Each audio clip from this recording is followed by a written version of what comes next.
Prevention measures against sexual abuse expanded in McLean County with more than a $250,000 grant to the YWCA. Good evening, I'm Janice Rebholz, and thanks for joining us. Madison Porter joining us in studio to explain how this money will be used. It's tonight's top story.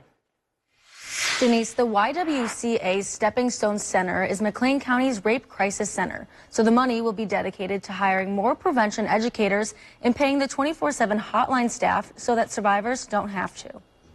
Survivors should not bear the burden of also paying for these services, overcoming and healing from something that happened to them. The $359,000 grant comes from the Department of Justice's Office of Violence Against Women. YWCA's Stepping Stones program works to serve people of all ages, genders, and walks of life. The two staffers the nonprofit plans on hiring with this money will be focused on continuing to teach local students sexual violence prevention lessons. Last year, prevention educators worked with more than 13,000 children in McLean County. And we're raising the next generation, kind of going up the creek, if you will, to figure out what the issue is rather than continuously treating the problem downstream. In situations where sexual violence acts couldn't be prevented, the YWCA has a crisis hotline. The hotline center is staffed by volunteers who answer about 300 calls per year. But Alicia Whitworth says it's hard to find staff who will work overnight.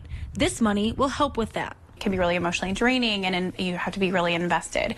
And so we'll be able to then provide stipends in addition to their salary for folks who are working those after-hour shifts. The grant was backed by Congressman Eric Sorensen, who says $359,000 will go a long way to making sure victims of sexual violence know where to turn. There are people out there that care, and it can't be about meeting a copay or I don't have insurance. No, we're going to make sure that our community cares for one another.